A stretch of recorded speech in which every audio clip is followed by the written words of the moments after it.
Hey everyone, thanks for watching. I have a really exciting show for you today because I stalked this young man on Instagram. I follow him. He's the Stealthy Rich. Check out his page. And because he puts out so much good stuff, I'm like, I gotta meet this person. I don't know who's behind this Instagram account, and he accepted, and he's here, and I'm so excited. Chris, welcome to the show. How you doing, man? Thank you. Thanks. Doing well. Thanks for having me. Love your podcast. You put out a lot of information. I'm honored to be a guest here today. Thanks. Yeah, well, I can tell we're definitely like-minded because we just give without expectation. We say how it is. We're not selling, $1,000 masterminds or anything crazy like Right. that. It's just two guys that work full-time jobs and having some success. And because we're giving back. So at least that's what I see in the Stealthy Rich, that Instagram account. So I applaud you for that. Thank you. Thank you. Yeah, it really started out as so it's actually myself and my partner who's his name's David. I call him Dave. And so we're both just, full-time dads, full-time working dads with multiple kids each in our separate families. And we wanted to build an Instagram. Actually, it started out my wife's Instagram, with our family photos. She got the idea, if you ever heard of chat books before, which is an Uh-huh. idea where you can feed in your Instagram into a service online, and they'll print off all your pictures with the captions into a soft Oh, bound book. And okay. so, it's great to kind of get family albums. And so Dave and I were like, hey man, we should drop all this financial knowledge that we have and then give it to our kids, to try to pass on what we've learned. And so that's what we've done. So we've created a few already. And so it's kind of spiraled into something a little bit bigger, but that was the original intent, was just to record our journey and what we believe, and then try to pass it down to our kids through those chat books. That is awesome. I had not heard of that, but that's a way to create a legacy. Document what you're doing, Yeah. sort of the Gary V model, right? Document everything you're doing, Yeah, and just kind of leave it there and be happy with what it was. So that's pretty cool. exactly. Yeah. No. So okay, so not everybody follows you, at least not yet. They probably will shortly. Tell us about your story. Where are you in the country? Buy and hold. What Sure. the business you're in? Give us the intro to Chris and Dave. Yeah, so we met about in 2013. David just moved. We live in Houston, Texas, the metropolitan area of Houston, Texas, and in the suburbs. And Dave and I met at a business lunch one day. He's an attorney. I'm an IT professional, and we just met and had a lunch. We're kind of friends at church, and we met and we're like, man, our jobs are good, but we're new at this. We were low early 30s, and it looked like a long way off to retirement, right? And so the daily grind, the rat race, I call it, the uh, cubicle hell, and Yeah. so I just didn't, it seemed so far away to me, and I was like, something, and I liked my job, but I wanted something a little more exciting, or I had more control, or I was more of an owner, right? And so I brought up real estate to him and said, hey, we should do something with real estate. And I had no idea what that meant, right? I just heard about it. And he's like, well, you know what? I just came from law school. He was out in Lubbock. And he said, I bought a few out there with a guy, and we started some college apartments, and it was really cool. And we should start that here in Houston. And so he had some experience, and so from there we started. And actually, there's some other guys at that lunch, and we bought some properties together. There's 5 of us total, and we kind of very timidly stepped our foot in the water, bought properties off the MLS, vetted them, but and each signed one to our name essentially, and each put in the same amount of money as a down payment. Really basic stuff, but we got our feet wet Right. into that partnership. And then eventually Dave and we realized we had the most passionate about this. And so we broke off from those other guys who really wanted to be just money guys, which was Yeah. great. And we started our own LLC. And from there, in the last, has it been 6 years, 7 years, we've bought over 75 properties, Wow. and just really been, and all in the Houston area. And we've gotten really good in this space. And so for us, it's really fun and it's exciting, and a way to really jumpstart or accelerate our path to retirement, and not so much retirement, but just something else that Yeah. provides excitement in our lives, and you know, I always joke that my hobby, you know, people say, what are your hobbies? You play golf, Chris? I'm like, no, I like to have hobbies that make money. So, and for me, I know nothing more than to go visit a rundown house, you know, check it out, figure out what its potential could be, Amen. you know, figure out what the numbers, analyzing. And so that's really how we've gone over the last 7 years. Is we've flipped a few, bought a bunch, tried to, you know, go through that model, through that evolution to be a buy and hold real estate investor. Very, very cool. Well, let me kind of peel this back, because there was a lot there to make sure we got Sure. the timeline right. So sounds like that lunch that you had where you met Dave and the other original 5 partners was kind of like 2011, 12?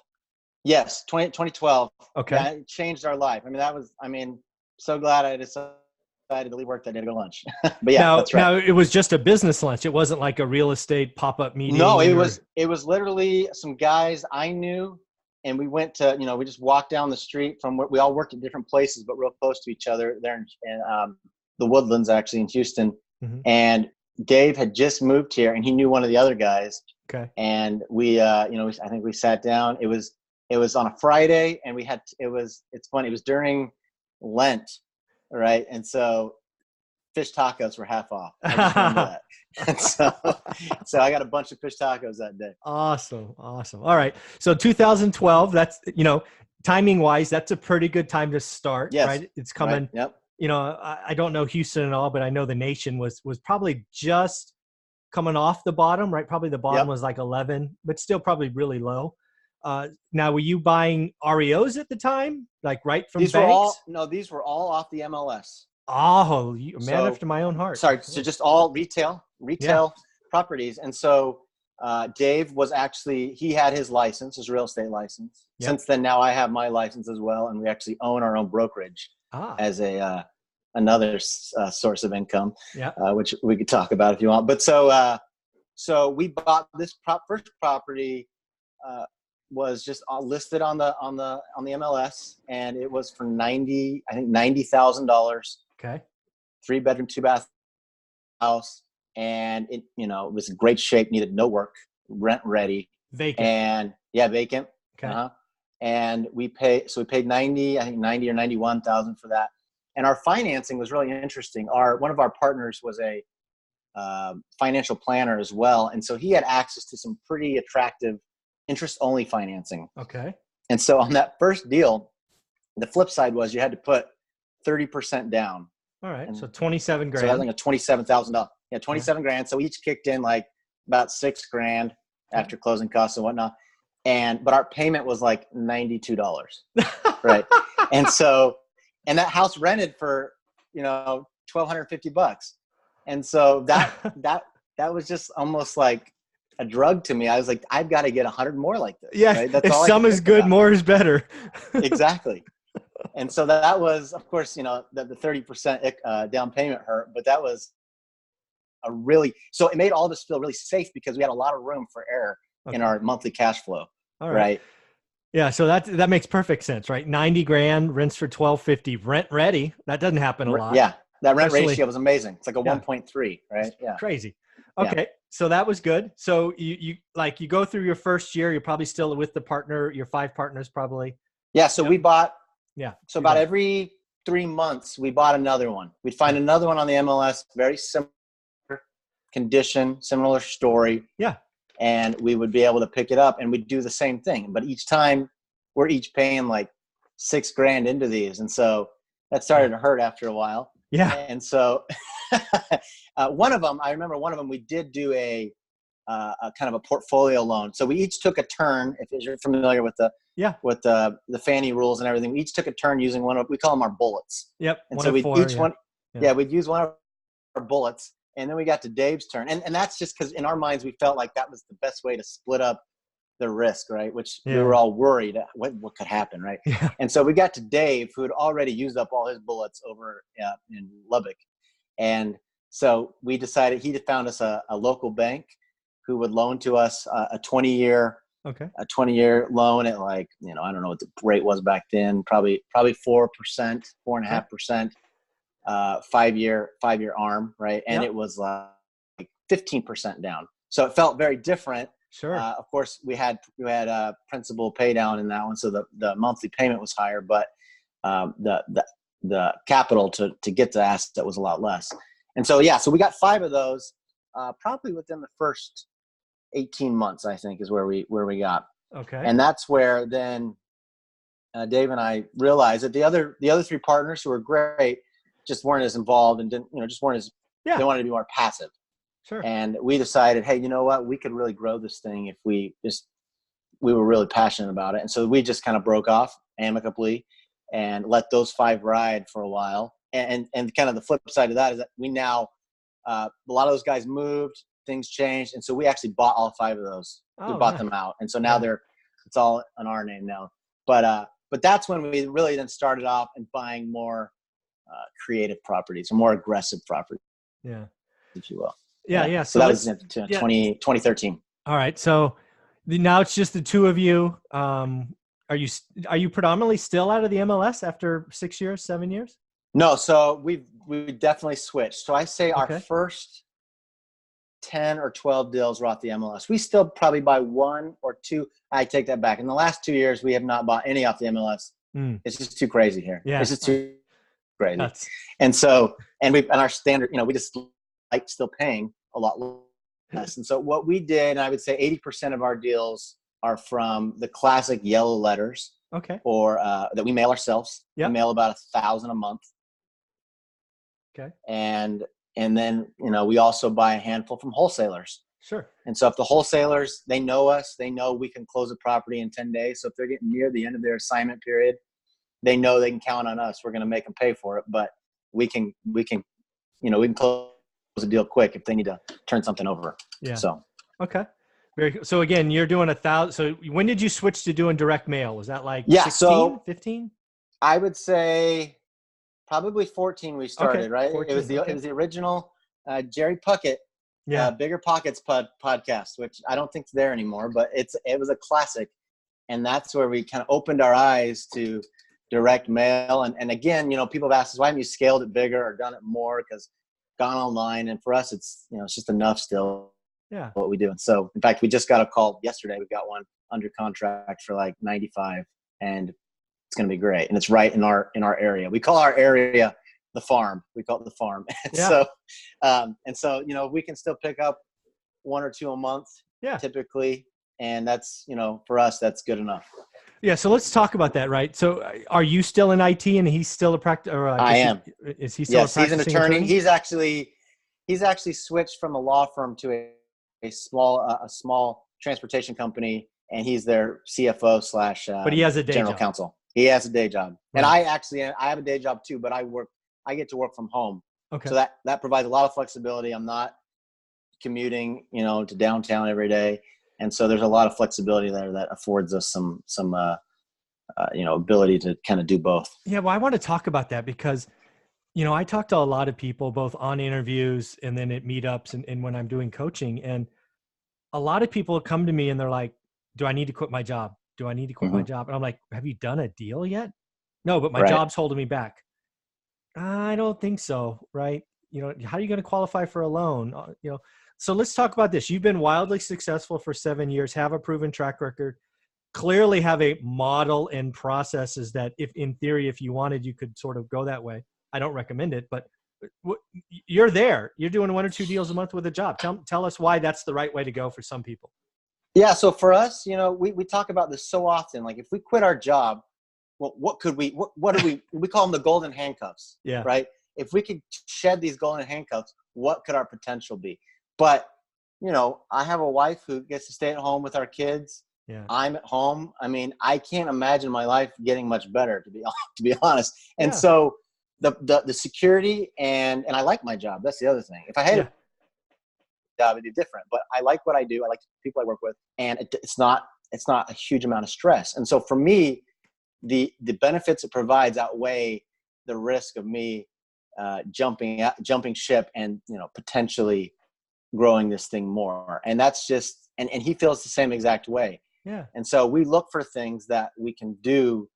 I don't call it passively, but also we come on the side of our desks where we can still be honest in our full-time jobs and give 100% there, but then create a passive stream or create another stream of income to, and it's something that we're excited about, you know, and my wife would say I'm obsessed because whenever I have any waking moment, I'm usually talking real estate with somebody. And so it's definitely a passion of mine. But for us, it's, you know, when I look at the benefits, insurance, the other, you know, just the amount of, you know, we're highly compensated individuals. It doesn't make sense for me to walk away from that without, you know, and potentially build something greater. And that's just because I think we're comfortable where we're at. And so, and it's still growing. But yeah, we do talk about that often. Well, you know, what could we do if we quit and started another business, or, you know, and I just think it's personality partly about, I'm happy enough and it's still fun for me. And you know, if the real estate felt like a job, I don't think I'd be doing it as much. No, you clearly wouldn't. Yeah. So I think what I sort of take from that, and I want people to hear this, right? It is okay to like your full-time job, your rat race or whatever. It's okay to like it. It's okay. It's okay to do. I tell people hustle during the day, right? Hustle from 8 to 6 or 9 to 5 or whatever your day is. And then as you're saying, real estate couldn't be done on the side, right? You side of your desk, right? It could be done in the evenings. I worked for 15 years, traveled all over this freaking planet for my job. And I still found 15 minutes a day, every day to look at the market. Cause like you, I bought everything out of the MLS. I didn't know there was anything different. Right. I didn't know about wholesalers until I retired. Right. So it's like, what the heck? Right. So it is totally okay. You could absolutely dominate real estate working a full-time job. You don't have to quit. And for me, I think part of it, which made it super attractive for me, was once I've been working from home now about 5 years. And that was like opening a new dimension, only because it eliminated the hour and a half to 2 hours I was commuting every day. And even though that was useful time for me, I would listen. I wasn't driving. I was riding a bus or whatever. But now I just, you know, it's almost an unfair advantage now. I have almost 10% more in my day that I didn't have before, which I can devote to whatever. And so it makes me that much more productive. And that is just something that has been a key for me in terms of productivity. Awesome. So let's talk about what you're doing these days. So you have, I think I wrote down 75 units, we call them. So we a mix of stuff.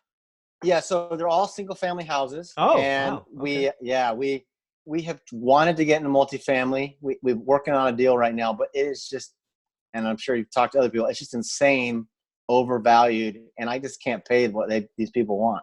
Oh, it's ridiculous. I actually sold 2 apartment buildings for 30% more than they were worth, and people paid. That's incredible. Well, yeah. And they got a price for that too, right? Yeah. So I just bought houses. You can 1031 out of an apartment into houses, just lots of houses, but you can do it. Right. Of course. That's awesome. Yeah. Yeah. And so for us, it's, since we've now transitioned more to the letter model and the direct mail and the wholesaler, we can still buy houses at a significant discount. And so that is, you know, like you said as well, we make all our money on the buy in our eyes. And so we buy these, we just have a very high standard, a very stringent analysis we do. And if it makes sense, we buy it. And so the deals are a little more sparse now, but we can still find them. And so I think our total door count right now that we own is around 55. Yeah. We've flipped another 20 because in the beginning we needed cash for these down payments, right? And so it was like giving up one of our children. We'd have to sell one of these houses so that we could buy another one and hold it.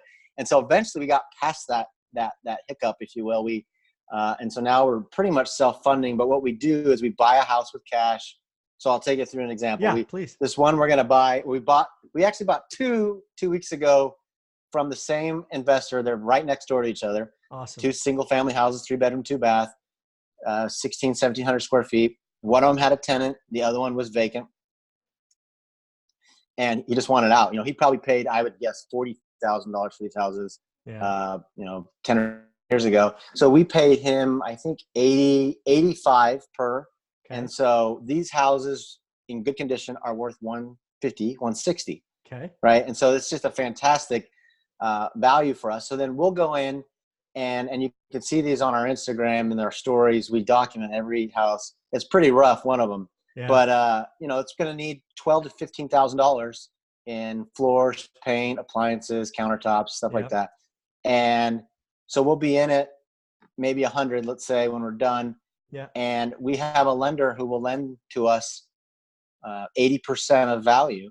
Wow. Of appraised value. And so since we paid cash, we don't have a note on it. We don't have a lien. And so they will appraise it, and it'll appraise for 140, and then they'll give us 80% of that, and which will cover our costs, right? And so we're just repeating that model as much as we can, and then if it cash flows as well, because that house will rent for $13.50 all day.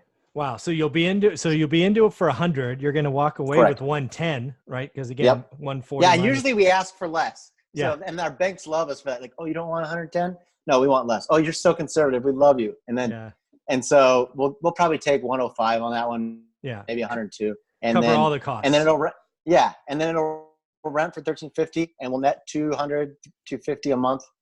Do you have to season them? Do you have to wait 100 days? No, we're pretty fortunate here. We have banks who don't care about that. So it does have to appraise, and it has to be leased. Correct. Yes, exactly. All right. So you're about 60 days, probably. Like, we can do it in 30. Oh wow! Holy so so we can usually have it all fixed in 2 weeks, and then we'll say 10 days to get it leased. Yeah. It's very, very okay. That market is just that range from 1,000 to 1,500 is just so hot here for rentals. The affordable it's hot everywhere. It's hot everywhere. The affordable market, especially stuff that's nice and repaired, not this whole slumlord crap. Right. It's really that's who we bought it from for sure. Yeah, of course. The tenant next door, she's like, we have a story out on that one just recently. She was floored when we realized we're going to fix stuff. Yeah. Of course, she doesn't know we're going to bring up to market rent too, but that's we'll have that conversation. That's coming. I can promise you that's coming. Yeah.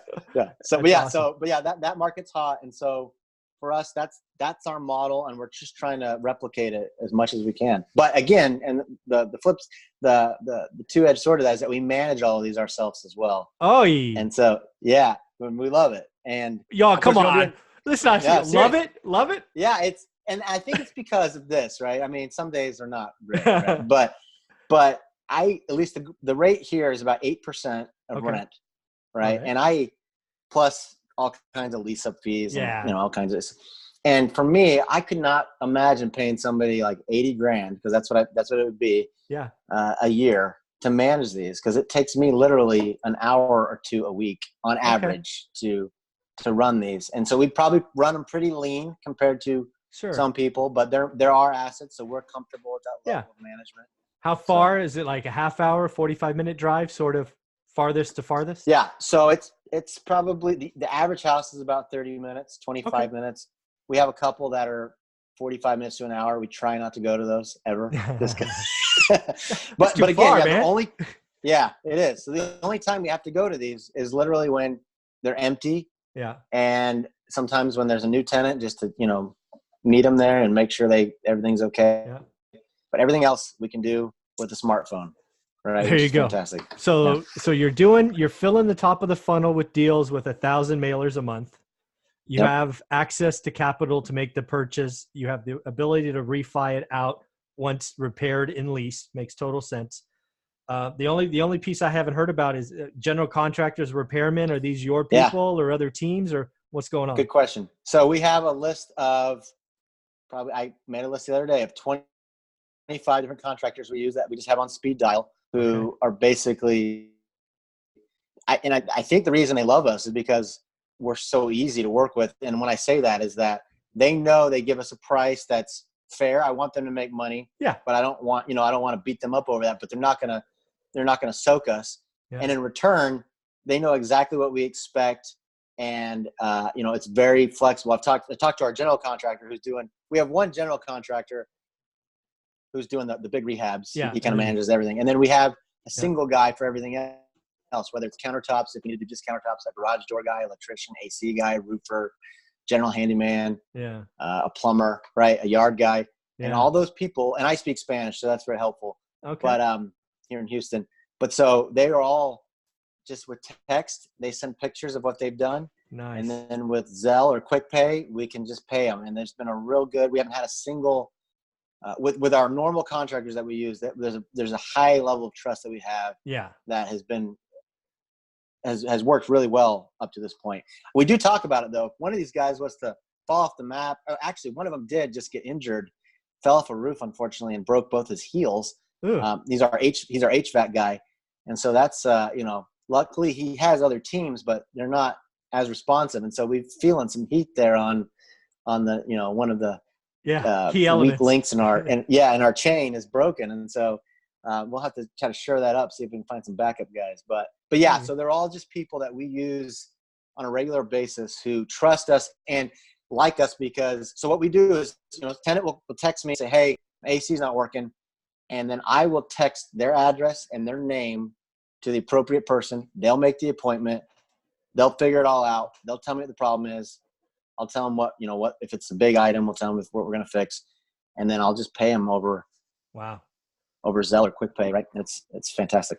So a couple hours a week managing tenants. Is it still a couple hours a week managing jobs, or you find that that's more intense? You mean like the repair jobs, like the turns? Repairs? No, it's not. It hasn't been bad. So like, for instance, when we have a bad storm, like a Melda or Harvey. Yeah. Luckily, both of those, knock on wood, we had zero major flooding issues, which was phenomenal because we don't carry flood insurance out of principle. Yeah. So, because we trust our flood maps, and so the flood maps were accurate.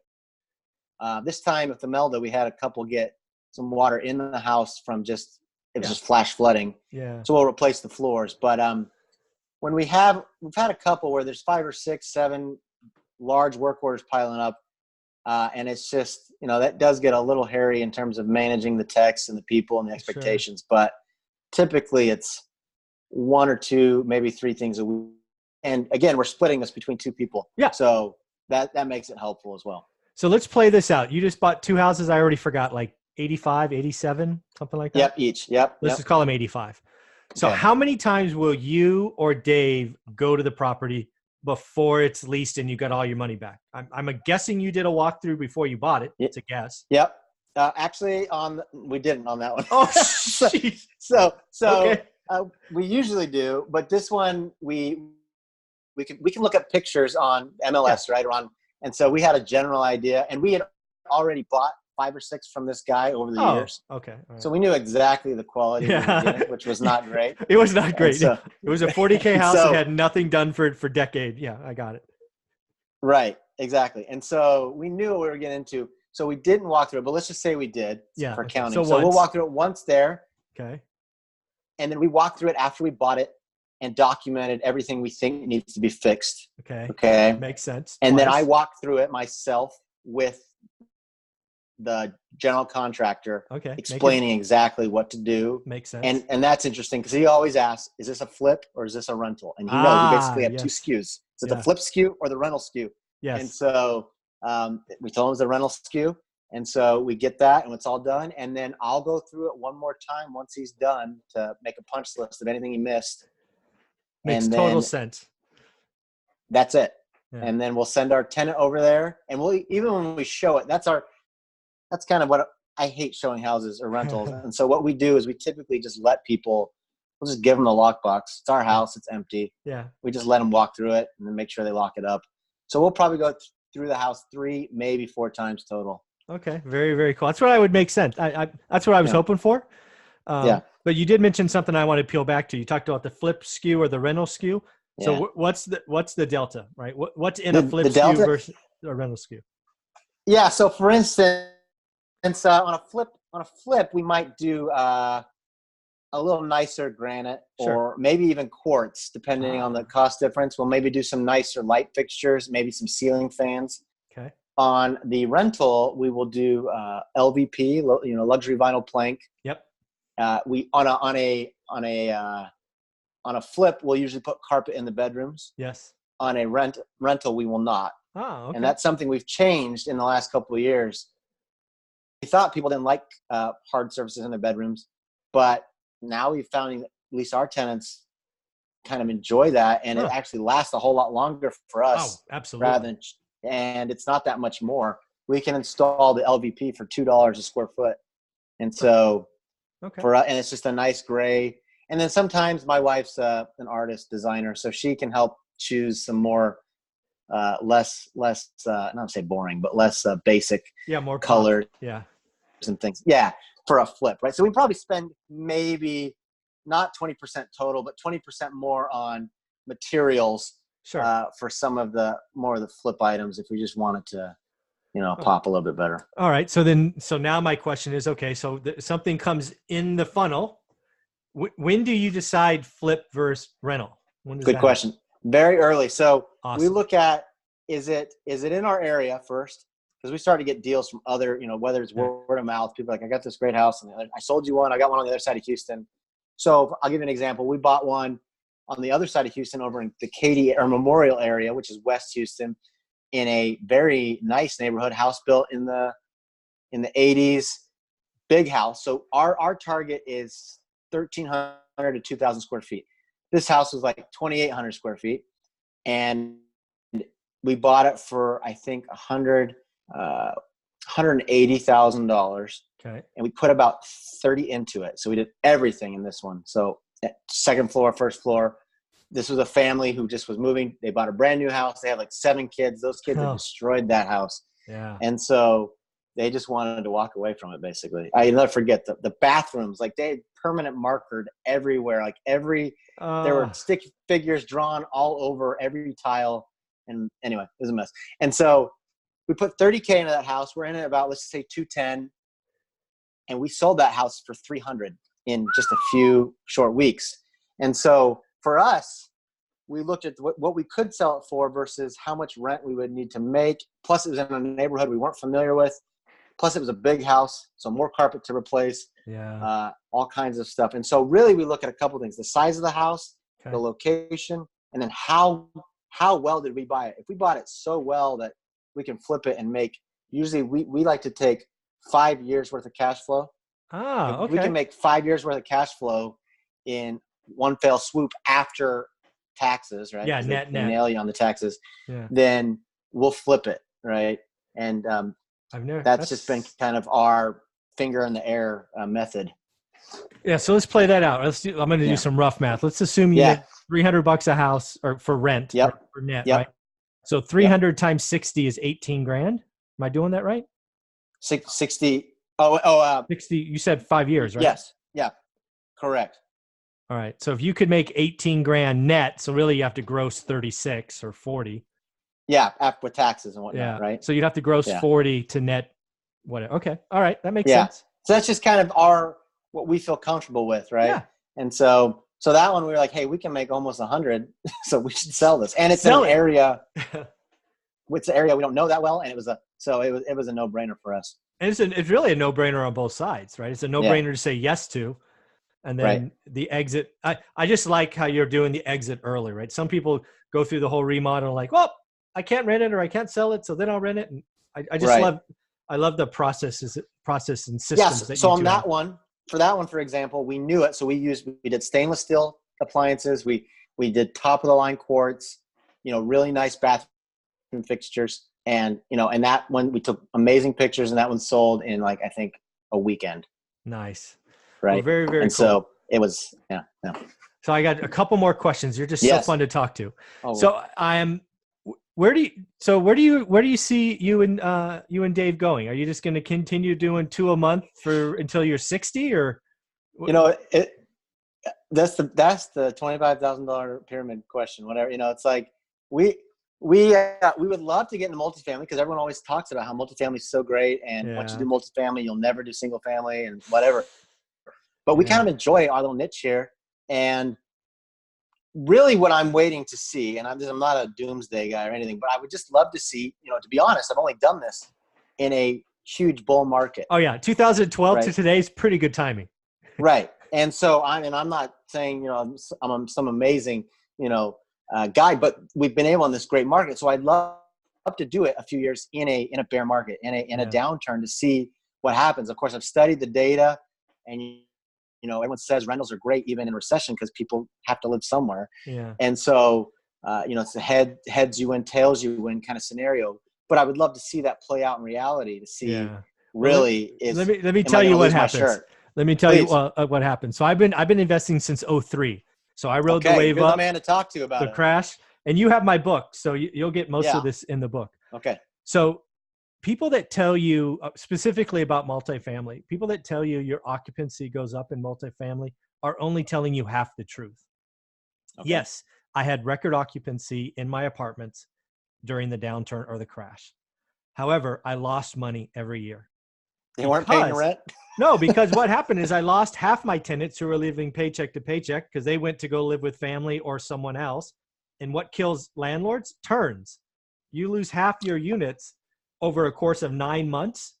And though, by the way, they fill up, with people that are trading down from A to B because, Sure. Right. So yes, occupancy was a record.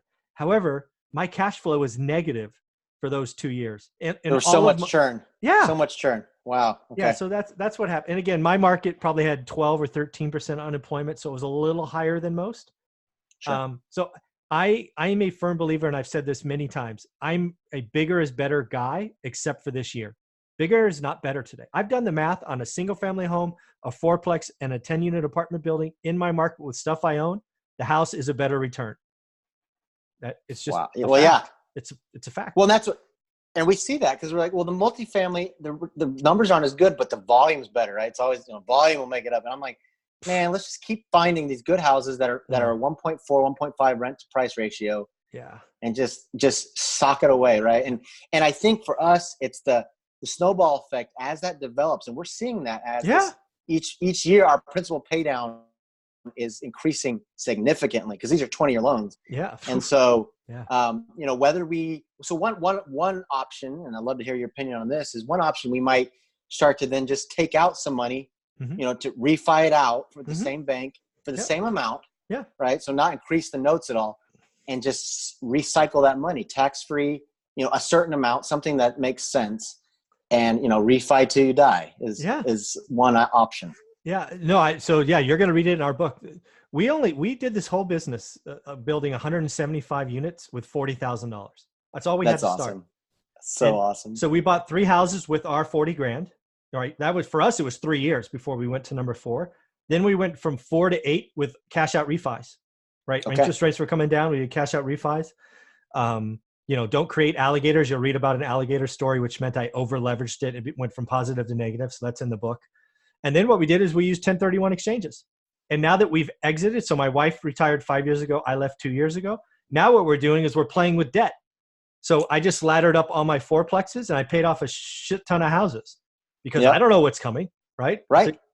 So I have a whole pile of houses that are free and clear, and I've got, LTV on some fourplexes at 75%. So I'm just moving debt, right? Just shift it. Yeah, shift it. So it gets to be fun. Yeah, because people tell me, oh, you should just pay them all off. I'm like, no, that does not make sense to me. I care about my cash on cash return. Yeah. And I don't want it to go.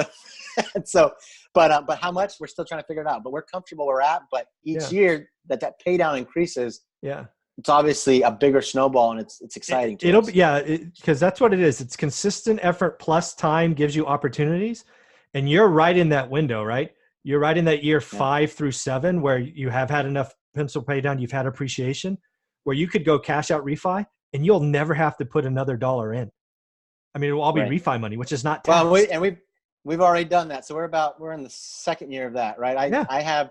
We own all these, and I have $0 of my own money in this, which is crazy. Yeah, and you'll never have to do it again as long as you just keep the plan going, and assuming lending doesn't freeze, because that's another thing. Correct. That's the other thing, lending froze from like 09 to 12. It's like, well, that's what you said at the beginning. That's why I haven't quit my job, because they love W-2 income. Right? Oh yeah, they do. Yeah, they do. Well, this is very cool. So the last question I wanted to ask is, what are you seeing in the market? Right? What do you, is Houston getting a little, so I always talk about the median. So what's the median in Houston? Like 300, 320? For a house? Yes. Yeah, I'd probably right around 300. Yeah. All right. So if the median is 300, I always break the market into 2 parts. What's the $500,000 houses doing? Are they sitting on the market? Or they? Yeah, good question. So anything below, so I'm a realtor, so I help some friends on the side just buy houses, right?